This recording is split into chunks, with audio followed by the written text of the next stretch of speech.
Hello, everybody. Welcome back to Praetor Magic. This is our Monday live podcast, Reflections of the Council. My name is DM Cross, and I'm here with one person that you're used to seeing and one person that you're not used to seeing, although he is always somehow behind us. Giggity. Valdor, how you doing? Hey, what's going on, guys? Long time no see. I know you're back. Look at you. Oh, and we can see you because you're not the hidden. Speaking of which, Frexine, how are you? We wouldn't know. We can't see you. I'm doing great. So for this week's episode, Hacker unfortunately had plans for today. He's with us in chat, however, so his plans weren't that important. Just I think saying. he just got tired of you guys. Yeah, he's like, you know what, Valdor, pinch it for me. But it's kind of cool though, because we're talking about a cool topic, and we've been talking about Ravnica Allegiance for a couple episodes now. We wanted to try to do like a set review last time, but we only got through the legendary creatures, so we're gonna try to do as many cards as we can in an hour. /hour and 15 because we're really bad at stopping. So, you know. And without Hacker here, we have a shot. So we're going to kind of do this in like a weird turn order where somebody's going to pick whatever card they want to talk about and then say their thoughts, and then people can agree, disagree. We'll try to keep it short and move on to the next person, who then brings up a new card, and then the next person brings up a new card, and then we'll start again because that's how we're going to fill an hour. So He rolled, or at least Valdor claims that he rolled and lied to us and rigged it so that he could go first. So go ahead, Director, with all your Director abuse power. Hey, I can do many great things with my capabilities. Anyways, first card I actually want to talk about. A lot of people saw it and instantly was thankful that it wasn't a human. It is Deputy of Detention, which, if anyone had played during Return to Ravnica, they do know of Detention Sphere. Yeah. And this is basically Detention Sphere on a body. The exact words and reading of it, though, is blue, white, colorless for a 1/3 Videlkin wizard. When Deputy of Detention enters the battlefield, exile target non-land permanent and opponent controls, and all other permanents that player controls that shares the same name as a permanent until Deputy of Detention leaves the battlefield. So it's removal. It's mass removal on a creature. They have all insect tokens. You drop it, gets rid of everything, and people were worried. Well, not worried, but people were happy it wasn't a human, as this would be an auto-include in any modern human stack. And I just find this card completely sweet, even without being human. I mean, token decks are a thing in our format, so it's definitely not going to be not played ever. Yeah. I'm not going to say it's a ultimate powerhouse, but even in, say, I'm not a standard guy, but I could recognize this might be a decent standard card. It's removal on a body. Yeah. Like there's a decent amount of token cards right now in standard between Golgari has Izoni, the Azorius seem to be doing Thopters.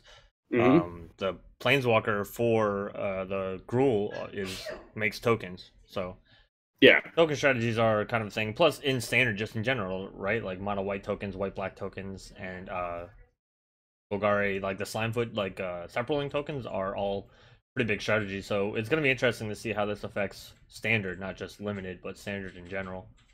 So, and again, even in EDH, token strategies are a thing, and this just basically says no. All your whatever tokens, they're no. And it doesn't matter if you kill the deputy because you don't get tokens back. That's not how it works. It's not how the game works. Frexine. Yep. Yeah. I mean, it's a control-y card. Riveting. It's not sexy. It's not exciting, but it is good. It's It's so. I mean, like you said, it is just a reprint of Detention Fear on a 1/3 body, literally for the same mana cost, which makes it in a lot of ways a little bit worse because there's so much less removal for enchantments floating around than for like 1/3 creatures. But yeah. I guess they didn't want to just reprint Detention Sphere because it was one so difference good. I will say actually is Detention Sphere gets every single card with that name, as where the other one specifically says. All right, so this one is just opponents. Yeah, it's just that player controls. No, I mean I think it's a very solid card and could have its uses somewhere. I mean, let's also not forget white blue does this like flicker and bounce stuff, so it wouldn't be impossible for you to get this out and then somehow remove everybody's tokens. Let's say you have a token heavy meta, it's very easy to get this kind of a thing out once and flicker it a couple times, and all of a sudden all the people's token armies are just gone. But that's my first card up. I want to hear what Phyrexian kind of has for a standout card. Priest of the Forsaken Gods. Forgotten Gods. Forgotten? Forgotten. Well, see, look, you've lost they're so forgotten that you've forsaken them. That's right. It's okay. This is a card. It's a 1/2, and for 2 mana, 1 and a black, and it says tap, sacrifice 2 other creatures. Any number of target players each lose 2 life and sacrifice a creature. You add black and draw a card. This is a card I'd see being good in Commander, especially in decks where you're making a lot of extra tokens and you just want to get rid of them and sacrifice them. So people lose life and then also have to sacrifice creatures and lose life, and then you get some mana and draw a card off of it. So it's card draw. It hurts your opponents. It ramps you. It makes them sacrifice creatures. It's just really good. I've actually been testing it out on Arena on a new little Rakdos deck where I'm just running things like Reassembling Skeletons, aka Valdor, and just trying to sacrifice things for value. And it's really great on Reassembling Skeleton because you sacrifice Reassembling Skeleton, you already have the 2 black just to flick it right back in play. Yeah, so it's actually been working pretty okay. It sucks really hard against control and things that goes super wide, but as long as things don't go super wide or aren't too controlly, it gets a decent amount of wins. I think it's... I want like 5 of these, just because it does everything like you would want to do. It puts stuff in the graveyard so you can bring it back out. It does damage, I know it's loss of life, but it loses life from opponents. It's got a Grave Pact effect. It's mana, and it's card advantage. Yeah. I'm trying to think of what thing this doesn't do that you want to do in Commander. It's the fact that it's also on such a small body too. A black and a colorless for this is just it's a lot to pack into a small converted mana cost, Yeah. And so many creatures that we care about in Commander do well with going to the graveyard. Sad Robot is a staple in the format, and you want it to die. That's now Grave Pact effect, lose 2 life to all opponents, which in a regular 4-player game is 6 life you've just stolen from people. 2 mana, and draw 2 cards because Sad Robot's ability triggers as well. So it's just... I love this card so much. Yeah, I mean, it slides into any deck that wants to sacrifice creatures and wants to get them in the graveyard so they can do it again. Like your Muldrothas, your, Yeah. Yeah, and I mean, even if, like, you pop it off once a turn, that's fine. Include any untapped shenanigans in there, too, and it just starts becoming insane. Yeah. So it's a good card. All right. Well, since I was rigged and I'm up last, I do want to talk about. I think this it's been really good and limited so far from what I've seen on Twitter and everything, but I think it's going to be a pretty good card in Commander as well, just because it's a nice little package. It's Ethereal Absolution, which is the 6-drop enchantment for Orzhov. It's 4 white/black. Creatures you control get +1/+1. Creatures your opponents control get -1/-1. And for 2 white/black, exile target card from an opponent's graveyard. If it was a creature card, you create a 1/1 white/black fairy token with flying. So it's got repeatable grave hate that can make you creatures, which are 2/2s essentially because of its effect. It kills tokens, or a lot of the token decks. Like this hoses, let's say, my Kranko deck a lot. It hoses a lot of elf decks because a lot of elves tend to have just the 1 toughness. I think it's a really good card just in general because it's got so much stuff packed into it. So I think this is going to be pretty cool.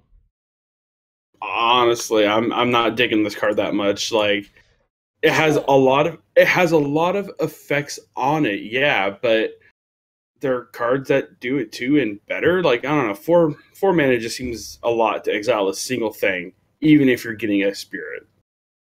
Like, I don't know. I just colors, in white/black. I mean, I know in green does like Scavenging Ooze and some other ones. I guess you have Withered Wretch for mono black, but that's on a creature body, which dies to everything. Yeah, but I mean, I don't know. Even something as simple as like was the new, or not new, but the skittering claws, the artifact thing. Yeah, or Relic of Progenitus, or yeah, but you're getting something for this one, and a lot of those also. Those also, they're target cards too. I mean, those require tap effects. This doesn't require tap effects. So as much mana as you have to pay into it, you can exile as many cards. Whereas Relic and Skittering Claws both require tap effects. And I don't think the strength of this card is even in that clause. Like, the strength of this card is not in the exile target card. It's in the creatures you control get +1/+1, and creatures your opponents control get -1 and -1. Especially in limited. If you are drafting in limited and see this card, you just draft it and you play Orzhov and you're just happy. Because it's probably limited. Top 2, 3. I think if you get to 6 mana and put this down, you're probably winning that game.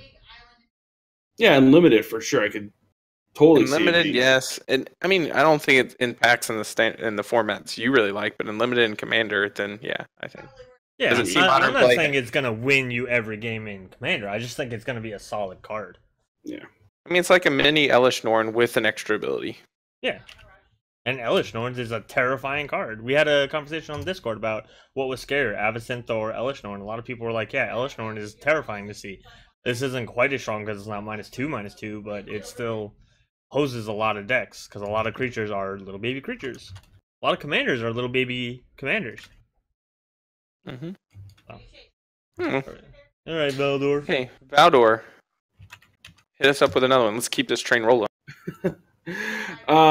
I don't know. We've talked about it a little bit in Discord already, but the Electro Dominance. Oh, God. Yep. It is red X for an instant. Electro Dominance deals X damage to any target. You may cast a card with converted mana cost X or less from your hand without paying its mana cost.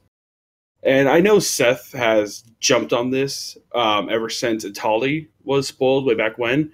But red shifting to like alternative casting costs of like going off the top or exiling, being able to cast that spell, and I don't know. I just see this card as a continuation of that kind of trend. Yeah, you know, you could burn something out and you get a free card. Like, I don't know, but I think there's a lot to love about this, whether it be limited or getting a bunch of mana with Neheb and EDH, and just being able to drop something massive after you burn an opponent out. Yeah.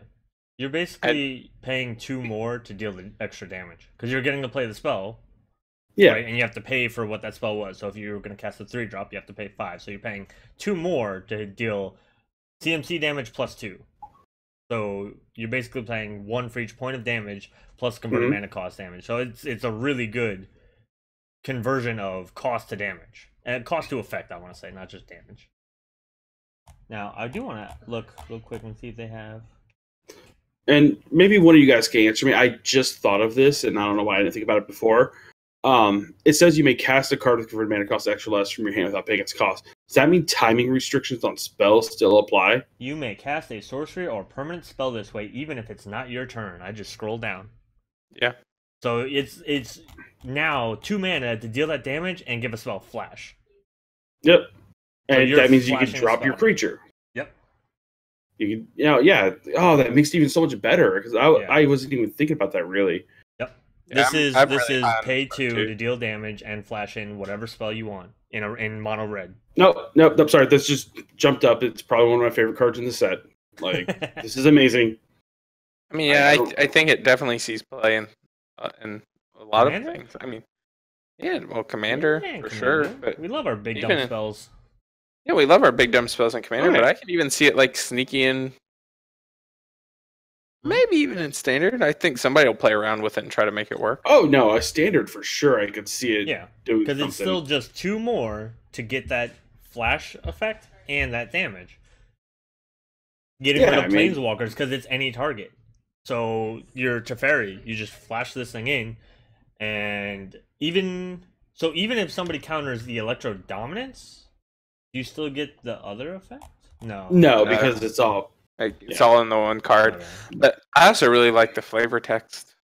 Basically, we turn a bunch of little lightnings into one big lightning. And that's kind of what he's doing in the art. Yeah. He's pulling those little bolts into one huge bolt. Yeah, and it's like you don't even need to go big. Just spend 5 mana on this spell, zap something for 3, and drop a 3-drop of your own on the field to be able to start swinging it next turn. At end of turn. Yeah, that's pretty decent. You remove a creature, get your own creature. Like, I think this could be a standard thing. Yeah. I still want to say that the best use of this is doling planeswalkers. Yes. Just getting them like, you know what? Get your nonsense out of here. And I get a free thing. Not a free... Yeah, I mean a free thing. Because even if you drop a 3-drop and you're saying, I paid 5 to kill your planeswalker or deal 5 damage to your planeswalker, that's not the worst conversion rate at instant speed for mono red, but then I get this extra thing. So yeah, it's pretty cool. I like it. Hey. All right, I want to talk about a card that hosed me hard in the sealed I did. Uh-oh. It's called Biogenic Ooze. This card is stupid. It's not stupid. It's hilarious. It's so stupid. Why is it stupid? Because if it doesn't get removed early, it gets out of hand. If you don't have removal for it, the second they play it, it just gets out of hand, and there's like nothing you can do. This is just a 5-mana 2/2. Yeah, you mean a 5-mana 4/4 because it puts another 2/2 in play, and then it's 6/6, so it's 6 power for 5 mana on the first turn it's cast. If you don't remove one or both of them instantly, yeah, it's very powerful. It's very powerful and limited. I'll tell you that. Like I said, I literally ran into a Biogenic Ooze deck and another Biogenic Ooze deck on Arena, and that was 2 of my losses. Was like you're talking about standard? No. Oh, okay. A sealed event. Yeah, so limited. I got unlucky. This thing's just good. I mean, I don't know. I don't know if it's standard good because there's just so much removal that hits it when it comes in. I don't know. I know it's Ooze Tribal. Because it doesn't have to just be the Ooze tokens you make, it's all your Oozes. Yep. Our new Civic guild leader, she's an Ooze. Make a really big Vanifar and just hit somebody with it. Commander damage. I'm telling you, someone's going to get domed with a Vanifar 21/21. We're just going to Ooze a Vanifar. Ooze a Vanifar. It's too bad all your conspiracy cards. Is there one in blue that would make all? Yeah. What's the one in blue that does it? Yeah. There we go. Yep. Xenograph, make everything Oozes. There you go. Yep. Yeah. Too bad it's not a legendary creature. I could definitely see how Ooze, though, could be a pain to played against you, but if you got it yourself, you would love it. Yeah. Oh, yeah. I didn't have it myself, though. I was just unlucky, and I got hosed real hard twice. All right. Well, speaking of tribal cards, there's a card that I like for my favorite tribe. Y'all ready for this? I think I know what this is. Capitalclade of Calamity. This is going to be like Krenko's new best friend. It's enchantment for 1 red. It's only an uncommon, but whenever a creature you control with power 1 or less attacks, Capitalclade of Calamity deals 1 damage to the player or planeswalker that creature is attacking. So I can send all my little dorky 1/1s at you, and you can block them all you want, or you could even fog, but this is still getting through, and you're all still dead. You know my thought when I saw this card? What's that? This just makes Najeela decks even more annoying. No, because the tokens... I mean, if you go infinite, yeah, because you get the multiple combat steps, but because Najeela brings them in tapped and attacking, you miss this trigger. Yeah. But still, they're a bunch of 1/1s, and you're going to attack with them again next turn. Or if you're going infinite combats, you're going to attack. It curves into Najeela really nice, because Najeela's a 3-drop, so this is a 2-drop. So I do find this card really damn good. I mentioned it earlier, but I have a list of notes here for a bunch of the cards we might talk about. Mm-hmm. And it's any token or weenie deck will really, really want this card. It's amazing and fantastic, and F you, Krenko. That's legitimately on my notes. Why you gotta be so rude? Because Krenko's a mean person. That's not true. He just wants to love you with all his friends in your face killing you. But yeah, no, it's a great card. Like, even in limited, if you have enough afterlife stuff, you can get those tokens. You swing in, start pinging damage. You know, any token deck in EDH is just really amazing. You just swing in, do a bunch of damage. I've been hearing Mardu's pretty strong in limited right now. But ironically enough, between cards like Tessa and also the card I was just talking about, the Ethereal Absolution, they seem to be kind of bomb cards. Just saying. Alright, Valdor, though. You I know you don't like Crankle, but what do you like? What do you even do? Alright. You know, we mentioned earlier about big, dumb things in EDH, so I really, really want to talk about Captive Audience. Oh, God. I know this played against me in EDH. I know Phyrexian would groan, probably, but Captive Audience. It's red, black, and 5 for an enchantment.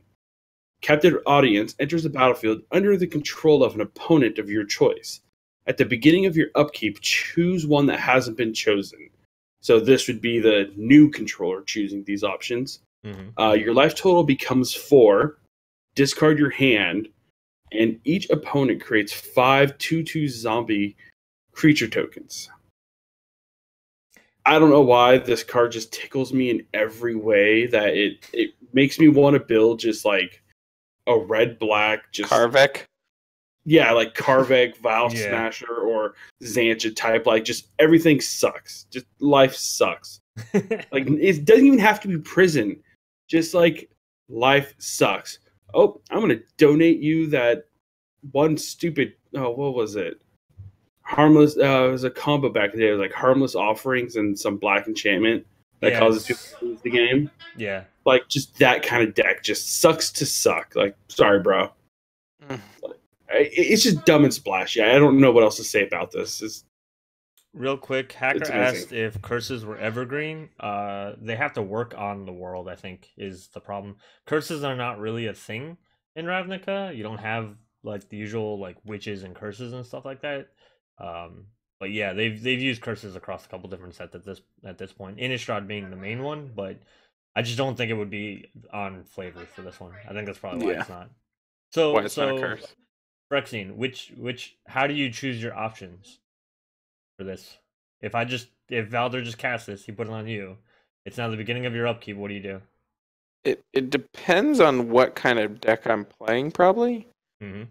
I would never pick the second option first. Yeah. That would be the last option. Mm. But it probably depend on the deck I'm playing on whether it would be my life total becomes 4 or each opponent gets a 2/2 zombie. Because if I'm playing something with a lot of wipes, then the 2/2 zombies, it's like, whatever, okay, I'm just going to wipe the board after I give them all these zombies.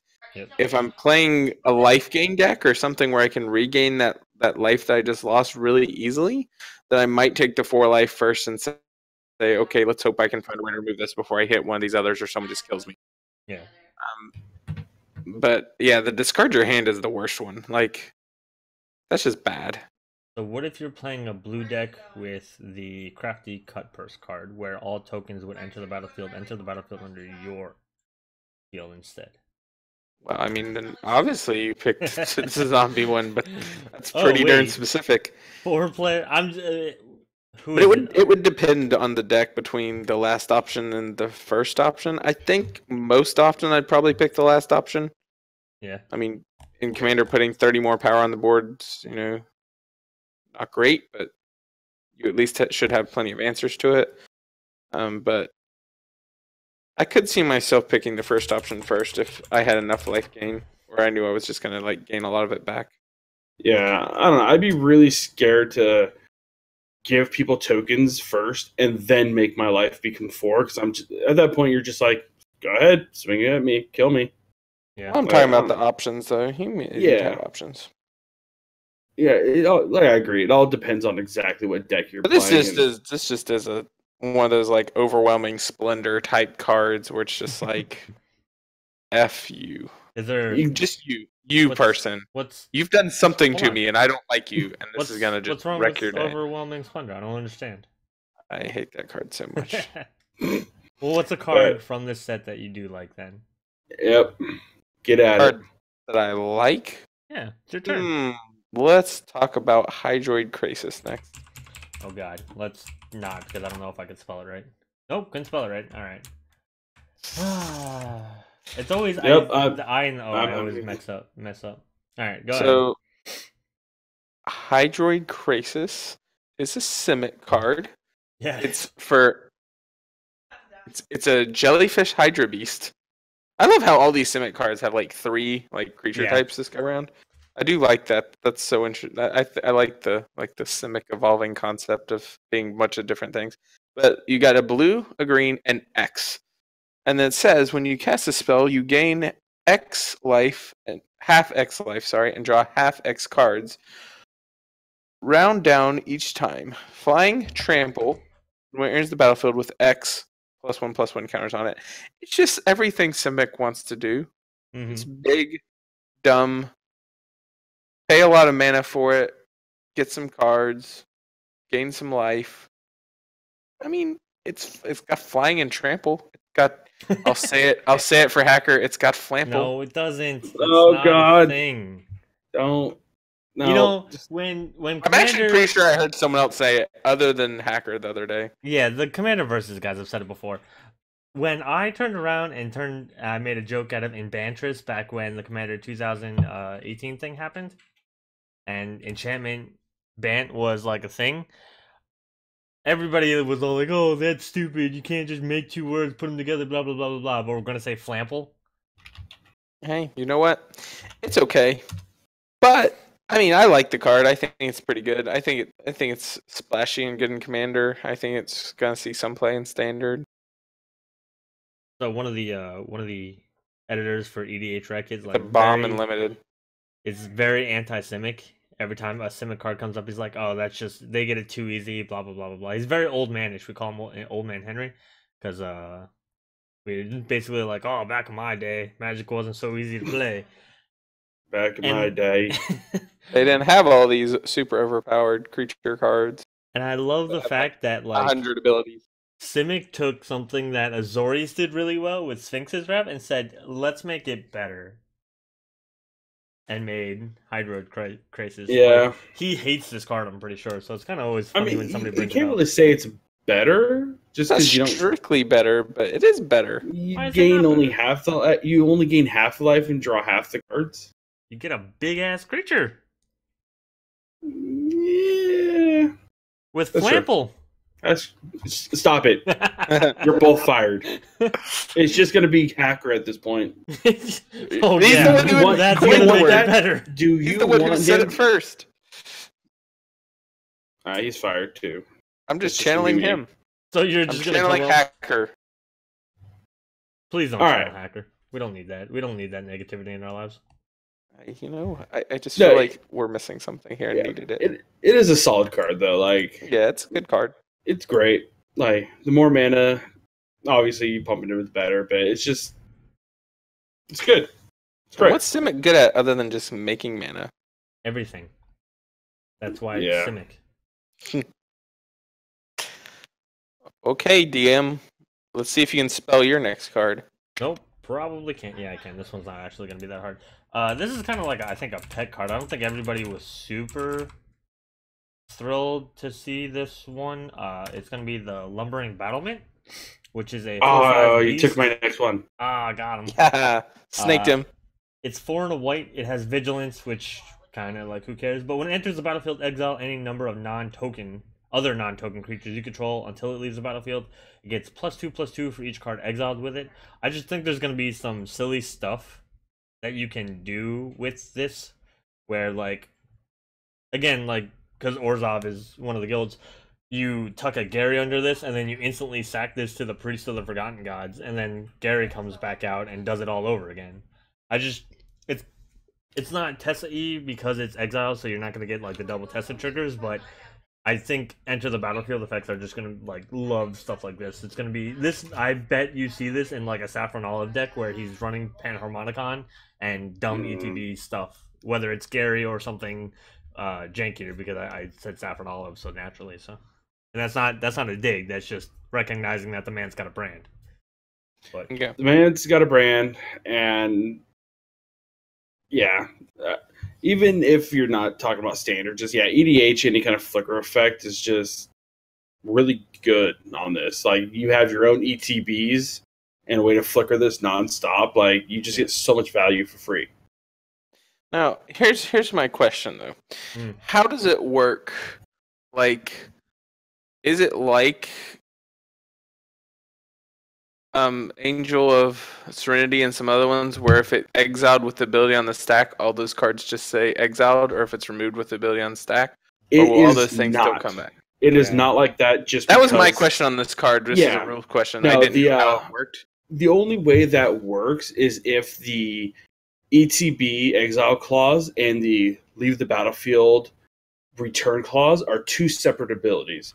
Then it will work. The fact that this is one paragraph that states, like, they come back if this leaves, like, it won't work anymore. Exiled until it leaves the battlefield. Yep. That's why. It's the until it leaves part that ties it together. It ties the exile to the return. Well, I'm saying, what if like, what I'm saying is it enters the battlefield, triggers on the stack. Now, look at Oblivion Ring. Oblivion Ring has the template that you're looking for. Because it's two separate triggers at that point on Oblivion Ring. Yeah. As where this one is a single clause. Okay. Because I just want to check that you don't, like, get blown out trying to play this, and then someone's just like, haha, got ya. I mean, people are always going to try. Yeah.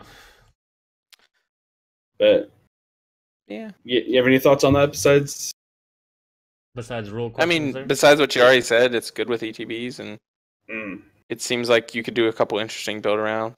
Yeah. Then it's just a big old dumb thing that you can give Flample to, right? Oh, Hacker just pointed out it doesn't target, so you could even exile anything that has Shroud on your field. So if for some reason you've given your field Shroud or something like that, you don't have to worry about that messing up your plans with this. That is a good point. And worst comes to worst, if you have some way to give it trample or it's just got an open field and you can give it haste, you can just punch somebody in the face really hard. Yeah. Because the +2/+2 for each card. So if you exile, let's say 5 cards underneath this, and it's any other non-token creature, so you can't do tokens, which is fine. But you give this thing +10/+10, and it's a 14/15, and you just ram someone in the face with it, and keep up a big-ass blocker / that you can sacrifice to bring all your stuff back in. Seems pretty good. I also just like the art on this thing, too. It's like a really big armored dog. Right? With horns. Looks like a good boy. Are we going to talk now? What you got now, Valdor? Move on. Move on. No good boys. No good boys. Hashtag no good boys. So one of the next cards I want to talk about is, I don't know how much discussion it's had before, but it's Kaya's Wrath. Oh, that was going to be one of mine. Ha! Turning kind, friend. No, it's just no one thought that 4-mana Wrath would ever be back in standard. And yeah, this kind of has really hard casting cost of so it's Kaya's Wrath, sorcery, black, white, and destroy all creatures. You gain life equal to the number of creatures you control that were destroyed this way. So you gain a little bit life back when you kill your own guys, which is cool. But it's 4 CMC, which is not something we thought we'd see before.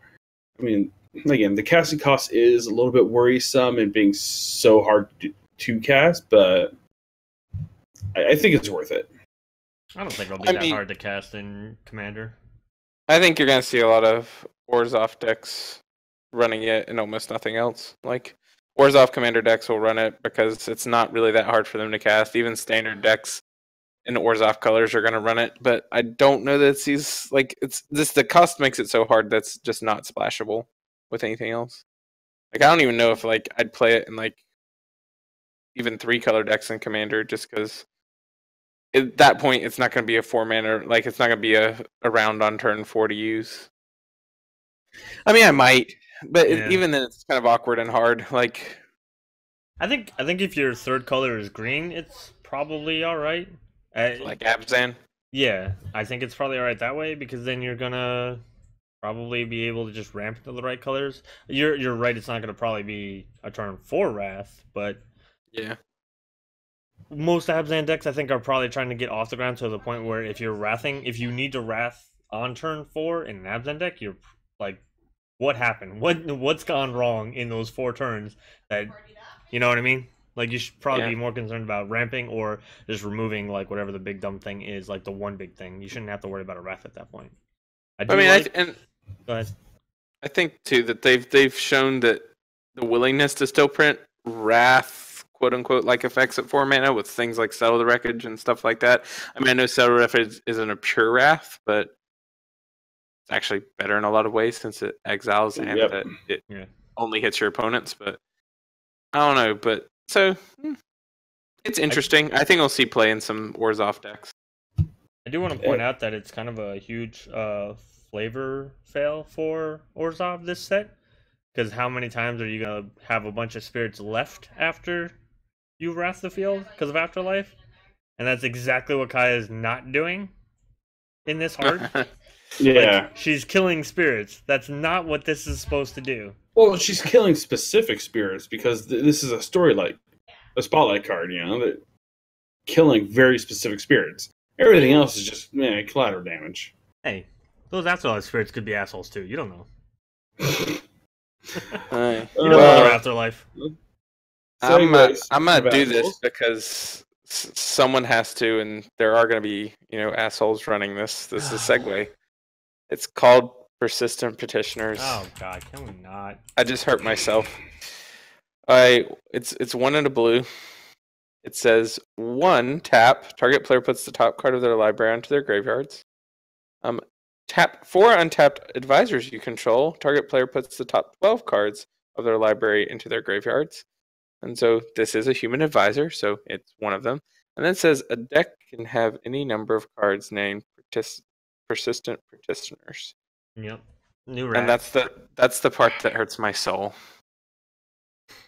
Like, why can't, since it says untapped advisors you control, why can't you just make someone have to try to make an advisor tribal deck and run 4 of these and then a bunch of other advisors? I mean, don't forget they're not. I don't think this card was necessarily designed with Commander in mind. I do think I want to point out that it's weird that this is basically an Azorius card, right? Yeah.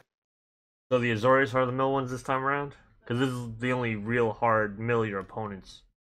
Oh no, it's target player. You can mill yourself. Yeah, you can mill yourself. Okay, I guess I like it. Oh yeah, that's right. Because so Dean Goatee from EDH Rec has been on a kick about this card, and this is why I'm so tired about hearing about it, because I hear about it almost every day on Twitter, and like his ideas aren't bad. It's just I think I'm with Frexian where I don't like the idea of like somebody running like 30 of these and then the rest of their deck is support cards and then lands. Because to me, that's not what EDH really is about.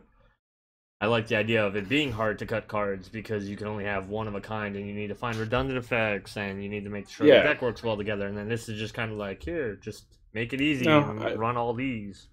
I agree. I've never been a fan of anything that breaks, the spirit of the singleton format. Like, the Dean or the breaks the format of like the four of a card too. Yeah, someone was playing a deck on Arena. It's rats yesterday. There's mono rats decks out there. Yeah, and I mean this one.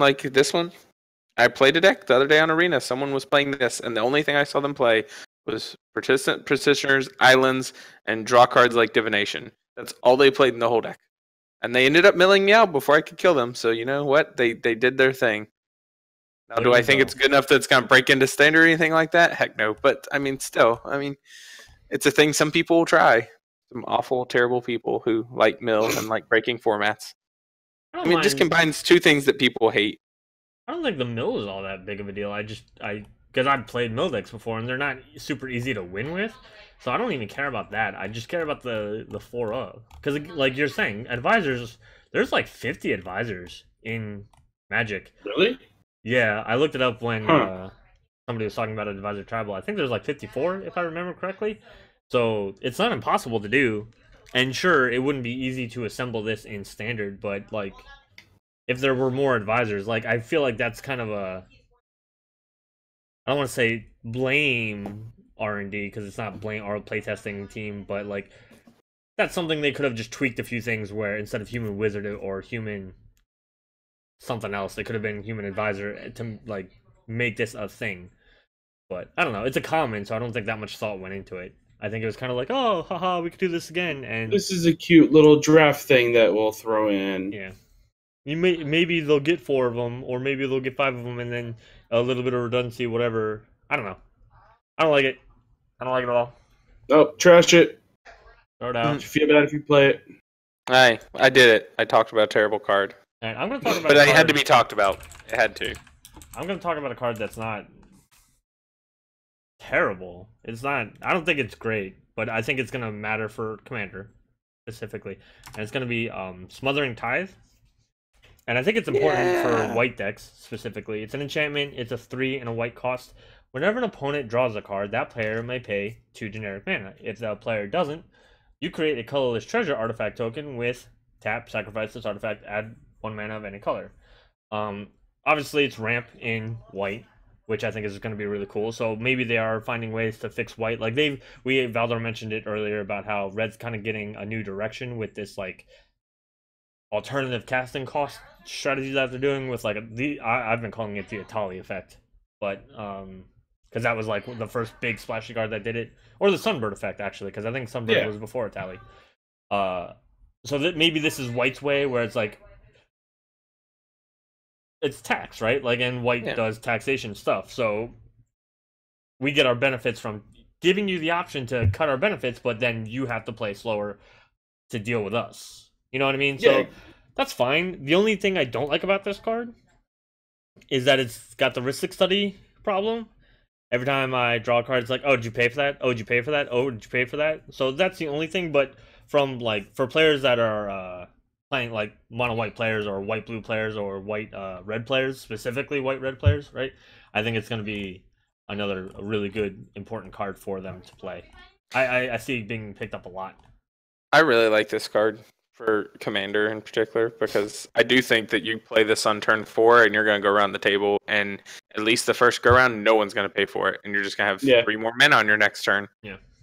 At least the first, I mean, until you get later on in the game, no one's going to pay for this because they're going to be wanting to do their own things, and they're going to have the 2 extra mana laying around to, you know, waste, quote unquote, on their turn to keep you from getting 1 extra mana for your turn. Yeah, and it's not like they're going to stop drawing cards to try to get at you. Like, the game requires you to draw a card at the beginning of your turn. That's an automatic trigger. And what EDH player isn't going to want to draw more cards? Like, it's rewarding you for almost doing nothing but playing a single card. Yeah. And just, I think this card's amazing. Like, any mono white deck that has, you know, maybe a little bit of a problem with ramping is going to want this. And it's also a tax effect, which most white decks are amazing at anyway. So it's just, it does everything it needs to do. You put it with like some of the other cards where it's like, oh, you have to either pay additional for spells or whatever. Like, I mean, this is actually almost a very Azorius card if you think about Grand Arbiter Augustin, where everything costs 2 more. So could you imagine Smothering Tithe in that deck? Your spells already cost 2 more, right? Now you have to either pay another 2 or give the white-blue player ramp. I do want to also quickly mention that the treasure token is an Orzhov like coin on the art for this set, which I think is just fantastic flavor. It's like a little gold coin with the Orzhov sun on it. And before we go on to anything else, I know Magical Hacker had some thoughts on this, even though he couldn't be in the podcast. He says, I think this card is about as good as Gilded Lotus, and you'd find me struggling to decide which exactly is better. Gilded Lotus is one of his favorite ramp cards, only behind Worn Power Stone, Hedron Archive, and the Cultivate cards. So he's obviously on board with Smothering Tide, like pretty much I think all of us are. So yeah. All right, go ahead, Valdor. All right. So I am pretty sure this card might be playable in Standard. It's a Seraph of the Scales. Oh, okay. AKA the best Afterlife card in the set. AKA maybe my favorite art of the entire set. Yeah, and if I could pull it up real quick. Anyway, Seraph of the Scales, it's a 2 colorless or 2 generic, white black for a 4/3 flying angel, and also has activated abilities of 1 white to give it vigilance till end of turn, or 1 black to give it death touch till end of turn, and it has afterlife 2. It has it's solid. Like I don't really know what else to say about that. I find it solid. It's 4/3 body for 4 mana. Cool. Flying, extra benefit, you know, and then giving it vigilance, which is a completely underrated ability in like all the formats. Sweet. And then if it dies, you just get more bodies on the field anyway. Yeah, flying. It's an amazing card, and I could totally see this card. Yeah, flying. And I could just see this card being a good standard card. Like I don't know much about the format, but it's just how I see it. I think it's a decent card in Commander as well, because again, so if it eats removal, unless short of exile, and if somebody wastes exile removal on this as opposed to like a board wipe or whatever, that's one other thing that they might not be exiling, whether it's your commander or another important card in your deck that maybe you can't get back because it's not your commander. And if it's a wipe or a destroy effect, then you get bodies back. So if people want to then worry about wipes after, like if somebody tries to target removal this and then wipe, like they're still spending more resources just to deal with this one thing. And the 4 mana 4/3 flyer, that's just good stats. The activated abilities are a little meh overall, I think. Unless I think mid to late game, maybe it's better. I don't know.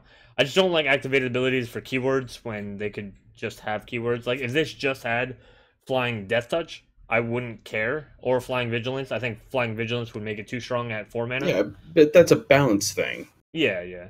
I don't know. I don't like activated keywords. I've never liked that. I've always been like, I'm probably not gonna really pay for this that often. In Commander. In Limited, like you're saying, I think it's going to be really good because you can then just hold up the 1 black for death touch. Anybody tries to swing in their big flyer or their big anything, and it's just dead. And then you get your bodies afterwards. So, I think this is good. I love this card, and again, I love this art. This is beautifully done art. It's one of my favorite in the set. Got any thoughts there? I like the card too. Okay, it's a good card. I don't really have anything new to add that the two of you haven't already said. All right, cool. We're so good that we're just gonna cover everything. In this case, yes. All right, you're up. I want to talk about the Spawn of Mayhem. I don't even remember what this one does. Oh, never mind. I don't know. It's a 4/4 with Flample. No.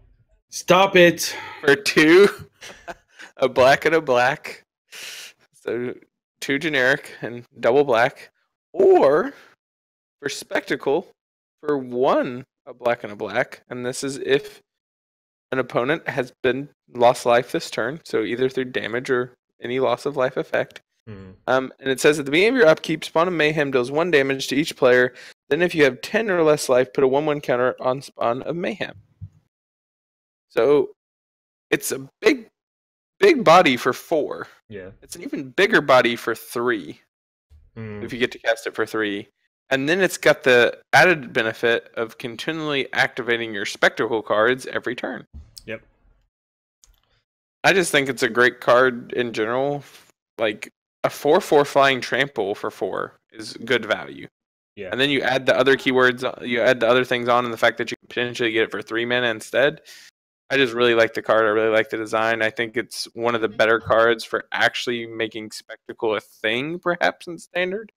So I'm interested to see what people do with it to try to make Spectacle a thing.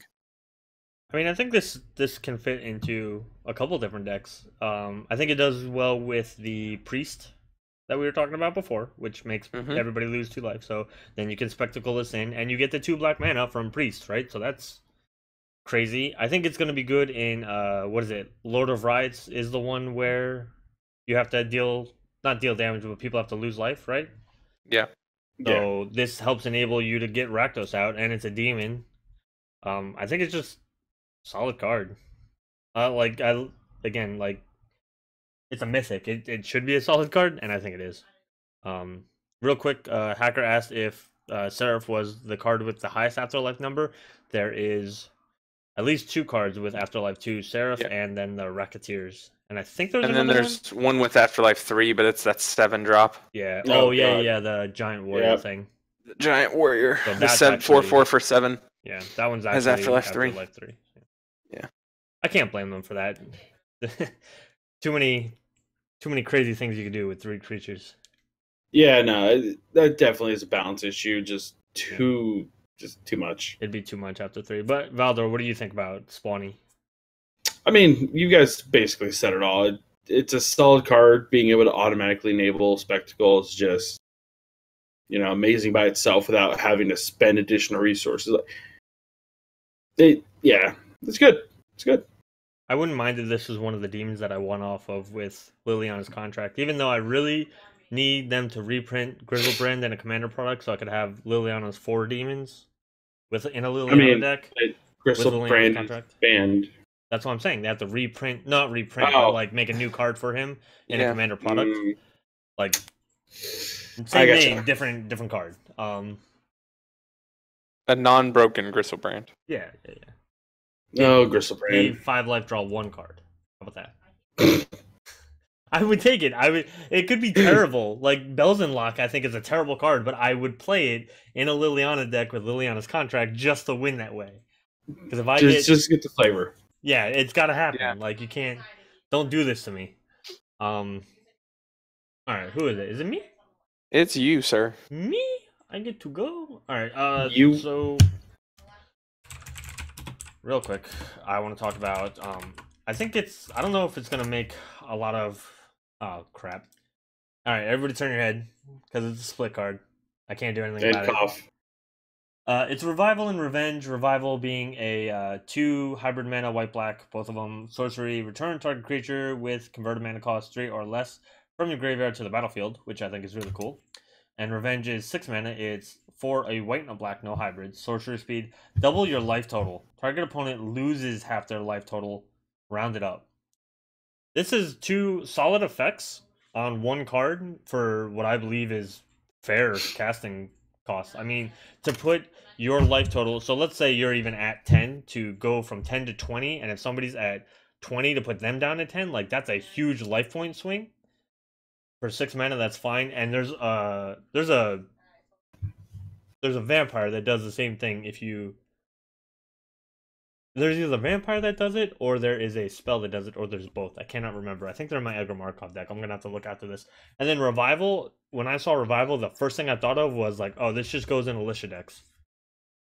And you just do Alicia things, and you have extra Alicia stuff to do. Or you keep this just in case, and then if your life runs low because you're in Mardu and maybe you're not getting as much life as you want, Revenge. You get your revenge for whoever's beating you up, and you put them down to like 5 out of nowhere. Yeah.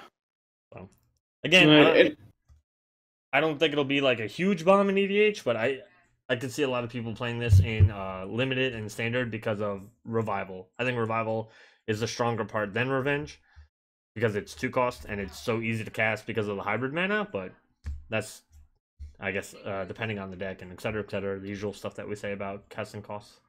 Yeah. I just want to be able to play Revenge and be like, you know how you hit me for First Blood? Revenge! This is my revenge. I mean, this is it. Kind of overkill, but yeah.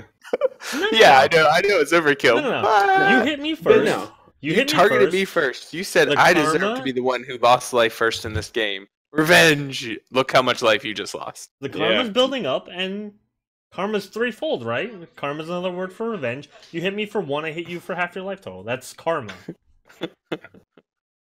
That's not how that works. That's how that works. I just want to do it for the memes.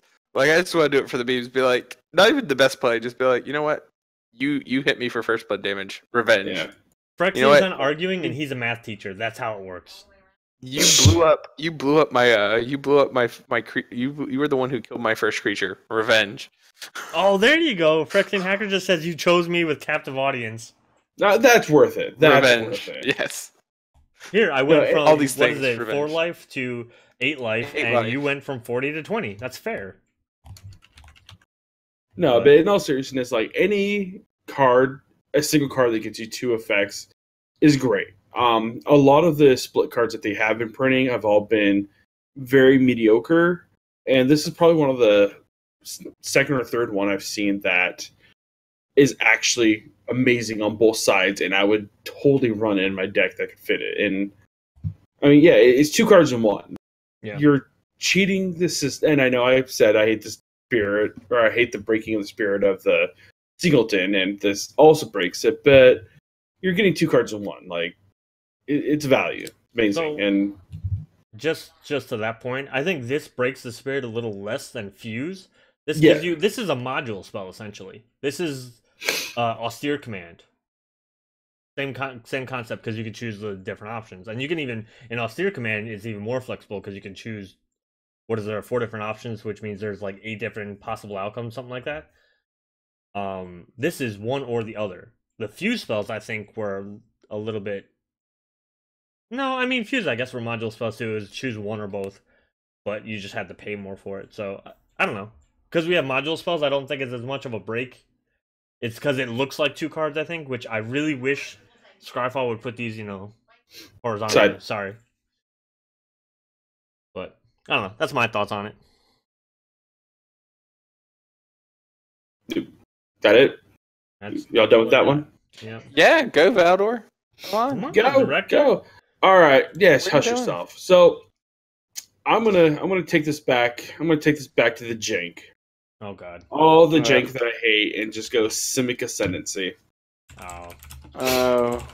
Have we? I thought we were gonna get away from talking about this card. Have we, as a community, not gushed enough about this card? No, we haven't. All right, but go ahead. Do you think? When it comes to competitive formats, I would never, ever, ever advocate this card. But in EDH, this is a dream. So, Civic Ascendancy is a blue and a green enchantment with an activated ability that is blue-green generic to put a 1/1 counter on target creature you control.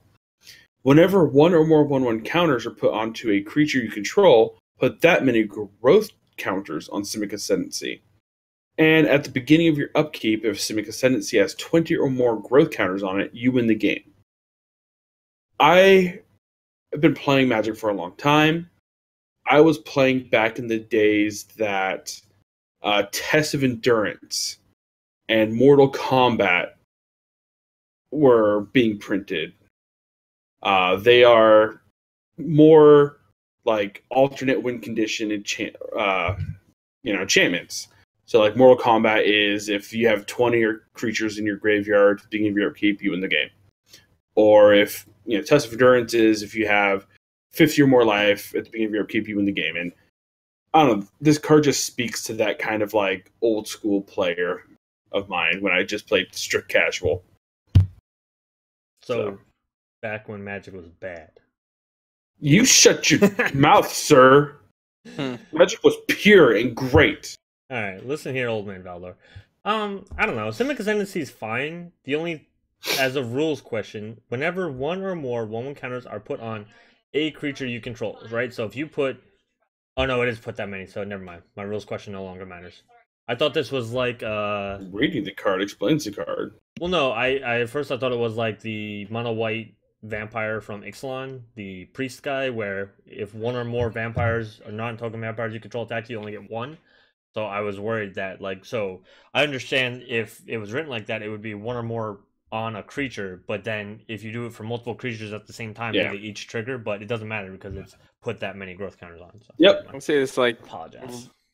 Like, just 1/1 counter tribal. That's what you're going to see this in. You mean like what Civic always does every set? Yeah. I mean, Civic's it's almost another as boring win con. as Boros. I mean, all right, it's not bad. Canceled. Podcast canceled. We're done. I'm just saying they do the same thing every time. Unlike Boros, it does the same thing, but well. Yeah. Like, it's they do it better because they have rampant card draw. That's inherent to the colors, not to the ability itself. I mean, I do see this in like a commander deck with Voro at the helm and Colonian Hydra and company in the in the main and just making all the 1/1 counters you can stand. Yeah, I mean, it's an alternate win con where that doesn't involve like a combo. Like most of those 1/1 counter decks are usually just like, I'm going to combo out, I win the game. This is actually just like, hey, I've just legitimately grinded my way to a win. Cool. I don't think it's going to take that long to grind your way to a win. No, it's not. But honestly, this thing's gonna get countered pretty quickly. It's also instant speed to use the ability. So you use it at the end of somebody's turn, get a few counters, win to your upkeep. I don't know.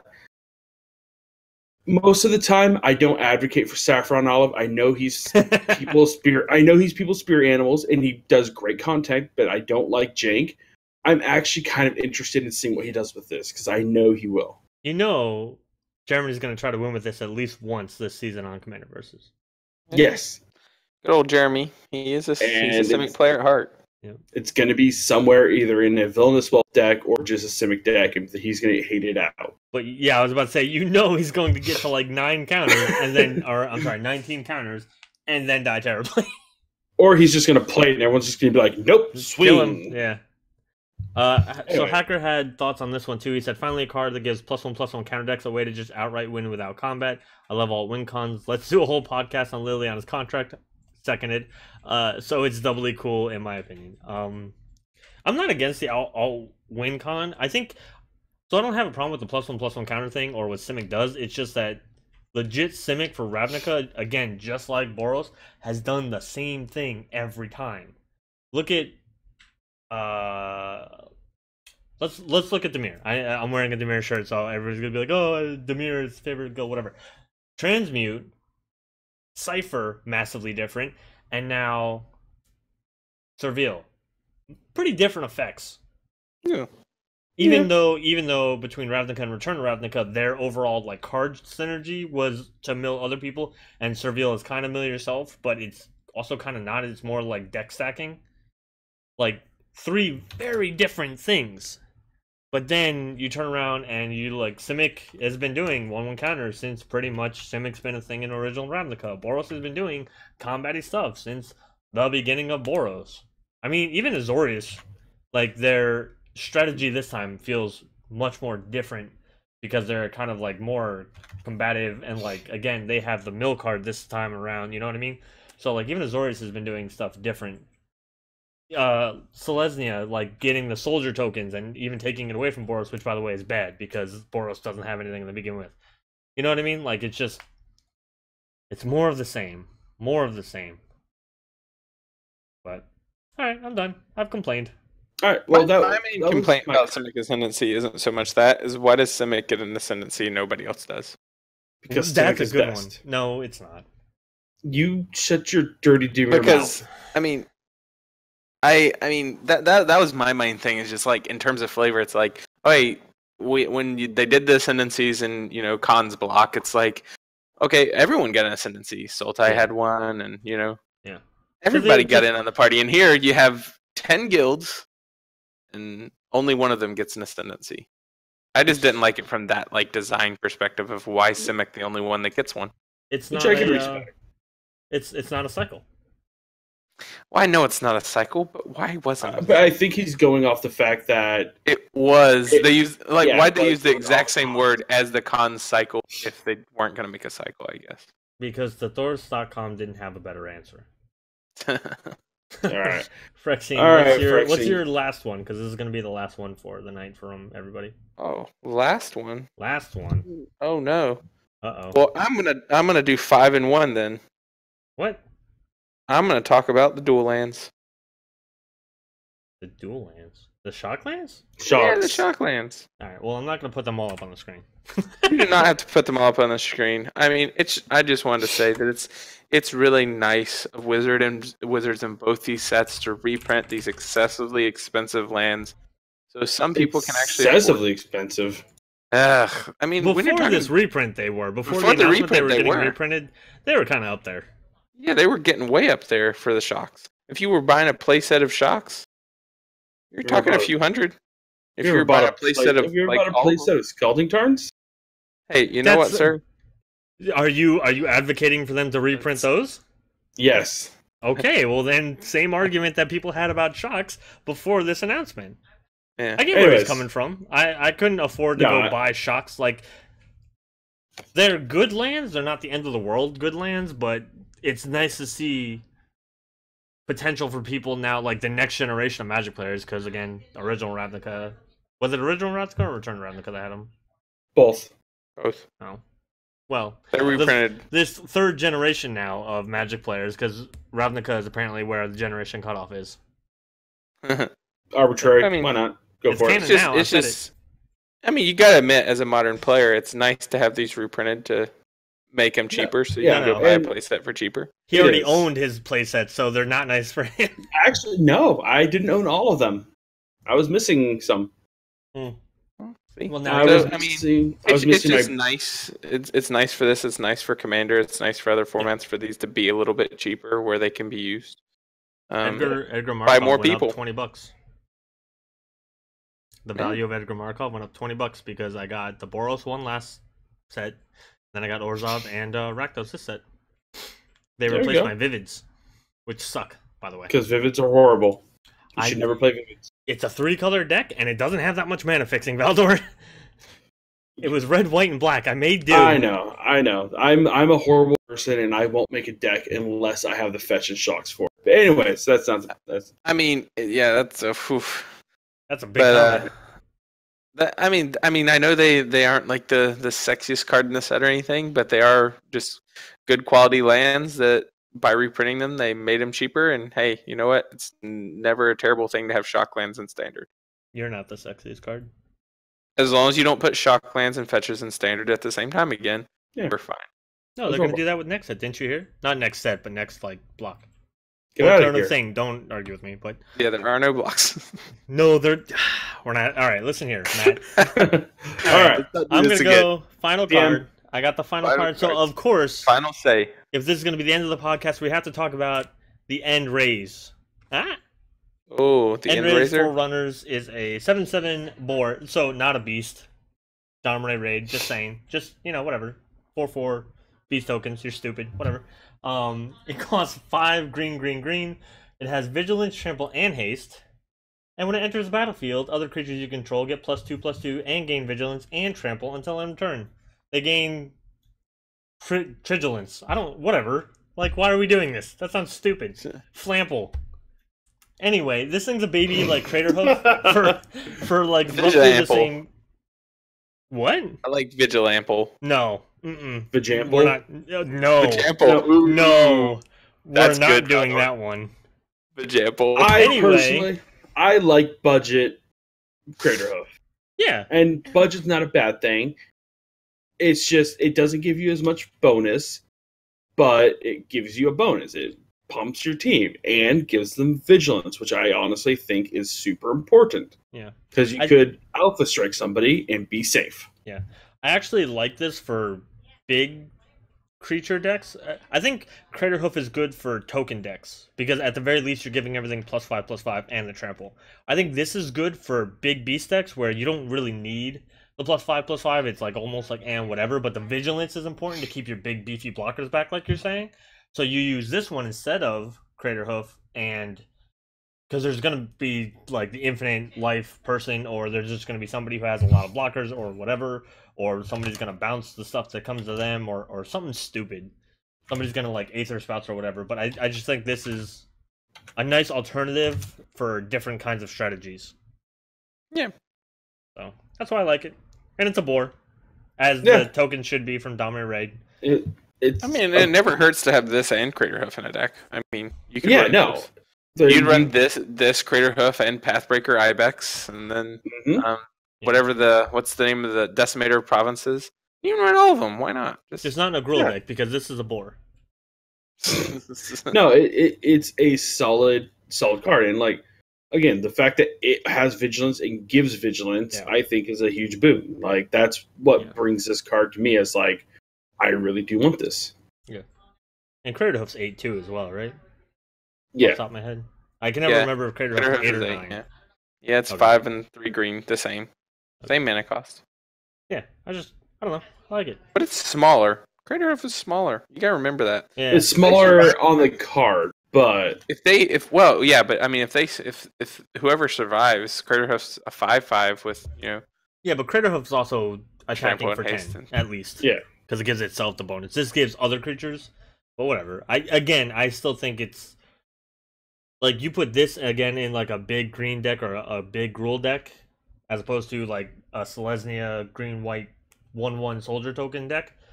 I think you want this better for the big deck, and it can work for the token deck depending on how many tokens you have. But I think this does more for the big beefy creature deck where you can maybe just kill the one person, but you keep up all your blockers, and your blockers are big and beefy anyway. I like it. Speaking of big beefy creatures, Whoa! That What's segue up? though. Valdor. It was great having you back with us. We did No, it's finally spare the one in the black mana to bring you back for this one. We Yeah. actually spared it yesterday. That's why you could do this today, because otherwise you would have been tapped. yeah, that's fair. No, it's been fun. I hopefully next time somebody needs a day off or is busy, and I'll try my best to take over. But it's been great. It's been fun. I missed Or it. if we just actually fire hacker.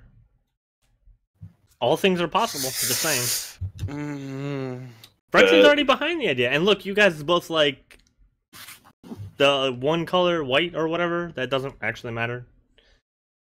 Yeah. In the game, I mean. Not that you guys like it. The color doesn't matter, because white sucks.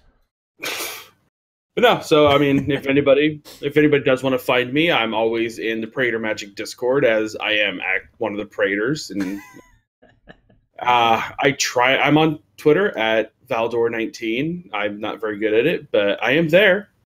Yeah, you can find me there if you need. I'm always willing to chat about Modern, as I'm more knowledgeable than most of the people there. But, Twitter yeah, or the Praetor Council? Praetor Council. Oh. Because I thought No. you were like, I'm more knowledgeable about Modern because you're talking about Twitter than the people on Twitter. Yeah, take that in Okay. a hand. No, I could not. Bold, compete. clean, Cotton. Let's see if it works out for him. All right. Rexon, where can we find you on the social medias? I do not exist on the social medias because social media is the opiate of the unintelligent masses. Wow. You just called us stupid. Wow. Considering I'm like the voice of the team. Thanks, buddy. Never mind, Magical Hacker. You always have a job here because we're about to have one Praetor opening. Damn. But Awkward. as is, you can find me on the Discord as well. You think so? Just at me. Well, you can find me on this Discord or Jeremy Knowles, unless I get kicked off both. I was about to say, about to have to go have a conversation with Jeremy, but that's going to have to wait for later. Of course, as always, guys, we hope you really enjoyed this one. We didn't get through everything because our list was huge, but there you have it. Of course, if you are listening to this on any of our audio platforms or on YouTube, you can follow us on twitter.com/PraetorMagic, facebook.com/PraetorMagic, youtube.com/PraetorMagic, instagram.com/PraetorMagic. Join us in the Discord, which doesn't have a .com/PraetorMagic link, but I will put it into the descriptions below. And we have now so many audio platforms, I'm not going to name them all. Spotify, LibSyn, iTunes, Stitcher, Google Play, Podcast Addict, and I think I'm forgetting one, but there you are. As always, you guys leave us that follow, like, comment, subscription, all that nice stuff. We will see you on Wednesday at 9 p.m. Eastern Time for our 3DH stream, and then again on Friday, same time, at twitch.tv/PraetorMagic, and then again on Monday, 9 p.m. Twitch.tv. And we are running a donation campaign where we get up to a box of Ultimate Masters, and whoever donates the highest gets the box topper. Hey, point over your head because it's over you. Right there. Point up. Get it. Point up. See it? We're a third of the way there. Point. Yeah. So you can make those donations just for the audio people at streamlabs.com/PraetorMagic. Every dollar is also in raffle entry for your chance to win this month's Inked Gaming Playmat, thanks to our affiliation with them. And we will do that drawing at the end of January. So good luck. And if you have any cards we didn't talk about that you really wanted us to talk about, just put it in the description below, and Valdor, as the director, will respond to all of you. Wow. About why your card was not actually good enough to be on the show. Wow. Crap. All right, guys. Everyone have a good night. See y'all next week. Peace.